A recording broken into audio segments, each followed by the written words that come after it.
Hello everyone, welcome to DC Minds. In this video, we are going to learn about another use case of R value reference. If you don't know the concept of R value reference, you can watch my video on R value reference. The link of that video is given in description below. Now let's see the use case. So here we have four class and each class constructor takes two parameter. The class A constructor takes both parameter as integer reference, whereas class B constructor takes first parameter as constant integer, second parameter as in just integer reference, whereas class C constructor takes first parameter as integer reference and second parameter as constant integer reference, and class D constructor takes both parameter as constant integer reference. So now we want a function that is a factory function that will help us to create the object of each of this class. Okay, so we can write a factory function like this. So with the help of this factory function we can create object of this class. So in this case we will try to create the object of class A. So here the class A parameter takes both as integer reference. So here x and y are L value. So in this case this factory also takes L value. L value reference, basically reference. So in this case will be able to create the object of this class with the help of this factory, because it takes as a text parameter as just a reference to the variables. So the object will get created of this class. So next we want to create the object of this class D. So in this case what will happen, we this class constructor takes both parameter as const reference. So in this case this factory can take only L value reference, means it cannot take reference to R value. This 2 5 are R value.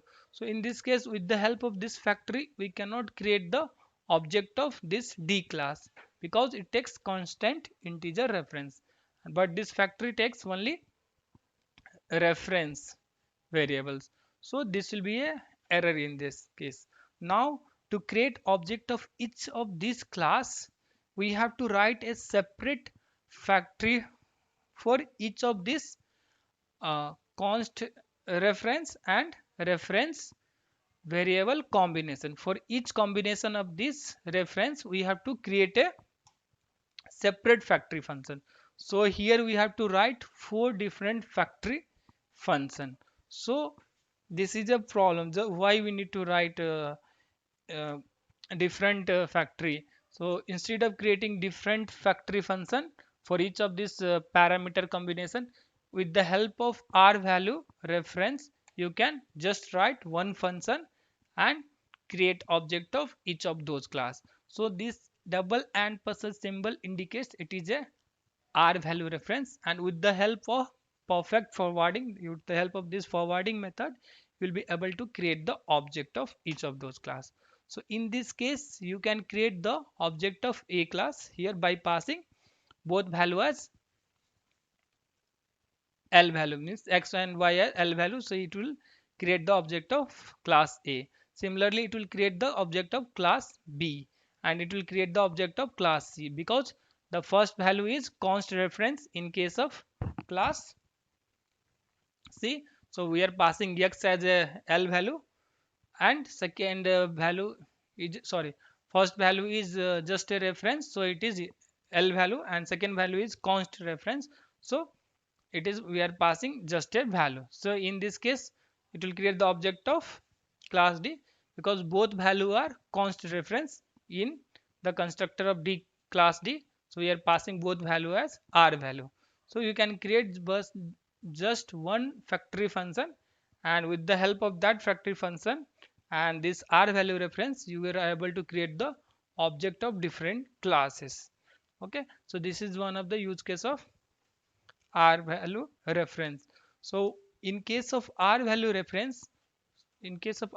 reference, if you pass a function, if you pass to a function L value, it will be considered as L value.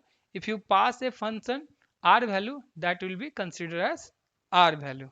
So in this case, if you see we are passing this L value, so it will be considered as L value, and this is 3 is nothing but R value. We are passing to this function, so it will be considered as R value. Okay. So now let's see one more benefits of R value reference. With the help of R value reference, you can overload R value reference function and L value reference function. So in this case, if you say this is a display function which takes L value reference and this takes R value reference, and we have another function called get, it returns a temporary value. So in this case, A is a L value. So when we call display A, so A is L value. So what will happen? This display will get called because it is a reference to L value.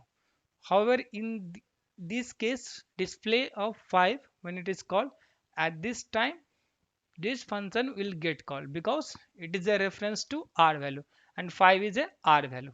Now in third case, this function will get called. This is because this get will return a R value, that is a temporary value, that is nothing but R value. So in that case, it is returning R value. What will happen? This display will get called. Okay. So these are the some use case of R value reference. And thanks for watching. If you like this video, please subscribe to my channel and hit the like button. If you have any query, please comment it.